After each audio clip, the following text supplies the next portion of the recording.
Salut. On s'est déjà demandé comment un pont, une aile d'avion ou même, allez, une simple chaise peut résister à des forces qui, en même temps, tirent, poussent et tordent. Eh bien, aujourd'hui, on va décortiquer les principes qui permettent aux ingénieurs de dompter cette complexité. C'est fascinant. On va voir ça ensemble. Voilà, c'est ça, le cœur du problème.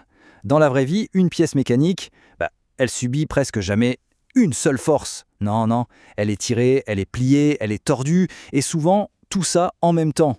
Alors la vraie question, c'est comment on peut être sûr, mais vraiment sûr, qu'elle ne va pas casser. Alors, au programme aujourd'hui, on va d'abord voir ce que sont ces fameuses forces combinées. Ensuite, on va percer le secret des ingénieurs, le principe de superposition. Après, on met ça en pratique avec 3 cas concrets, traction et flexion, traction et torsion, et puis flexion et torsion. Et on terminera en voyant pourquoi tout ça, c'est crucial pour concevoir des structures plus sûres.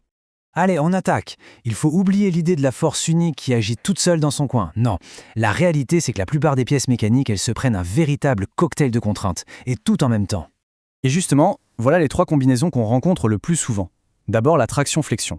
Pour se faire une image, c'est comme si on tirait sur une règle et qu'en même temps, on essayait de la plier. Ensuite, la traction-torsion. Là, imaginez qu'on étire un élastique, mais qu'on le tord en même temps. Et enfin, la plus complexe peut-être, la flexion-torsion. Le meilleur exemple, c'est l'axe d'une roue de voiture. Il supporte le poids de la voiture, ça c'est la flexion, et en même temps, il tourne pour faire avancer le véhicule, ça c'est la torsion. C'est exactement ces scénarios-là que les ingénieurs doivent absolument maîtriser. Bon, la question c'est comment on fait pour analyser un truc aussi complexe? Eh bien, il y a un outil.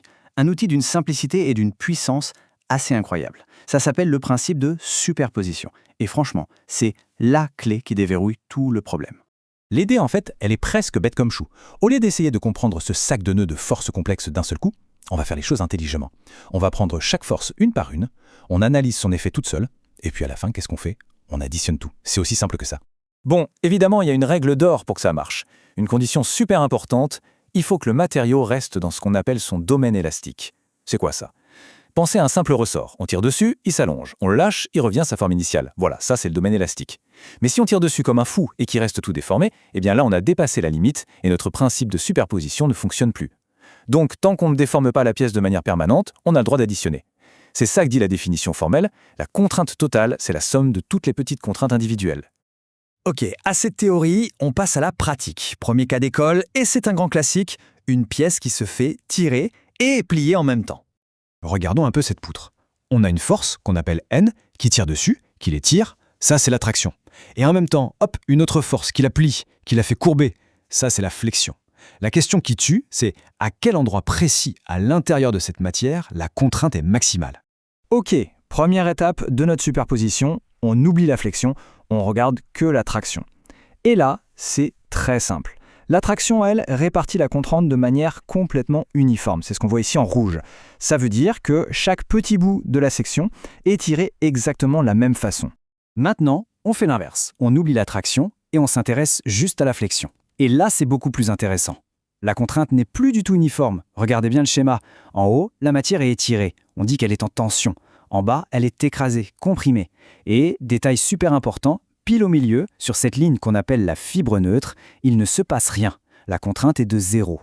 Et maintenant, le moment magique. On superpose, on additionne nos 2 schémas. Et voilà le résultat, en violet. Ça nous montre tout de suite où est le point le plus dangereux. Regardez en haut. La tension de la traction s'ajoute à la tension de la flexion. Les 2 s'additionnent. On obtient une contrainte maximale bien plus élevée que ce que chaque force aurait causé toute seule. C'est là, précisément là, que ça risque de casser. Allez, on corse un peu les choses. Deuxième cas, traction plus torsion. Là, ça devient plus subtil, parce qu'on mélange 2 types de contraintes qui ne sont pas de la même famille. D'un côté, on a la contrainte normale, celle qui tire ou pousse bien droit, et de l'autre, la contrainte de cisaillement. Le cisaillement, c'est la force qui essaie de faire glisser les couches de matière les unes sur les autres. Imaginez un jeu de cartes, quand on pousse sur le dessus, les cartes glissent. C'est ça le cisaillement. Alors, voilà notre pièce, un arbre cylindrique. La force N tire dessus tout droit, contrainte normale. Mais on a aussi un moment NMT, qui le tord, qui l'essore comme une serviette. Ça, c'est la contrainte de cisaillement. Et là, on a un problème. Ces 2 contraintes n'agissent pas du tout dans la même direction.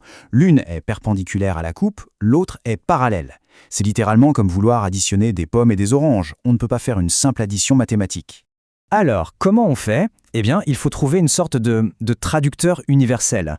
On va utiliser une formule spéciale pour transformer ces deux contraintes, la normale et le cisaillement, en une seule valeur. Une valeur un peu fictive qu'on appelle la contrainte équivalente. L'avantage, c'est que cette valeur unique, on peut la comparer directement à la résistance du matériau et dire « ok, ça passe » ou « attention, ça va casser ». Et pour calculer cette fameuse contrainte équivalente, il y a principalement deux grandes recettes, deux méthodes. La première, c'est le critère de Tresca. Lui, il est un peu pessimiste. Il ne regarde que la contrainte de cisaillement maximal et se base là-dessus. C'est très sûr, très conservateur, mais parfois un peu trop. L'autre, c'est le critère de von Mises. Il est plus subtil. Il prend en compte toute l'énergie qui déforme la pièce.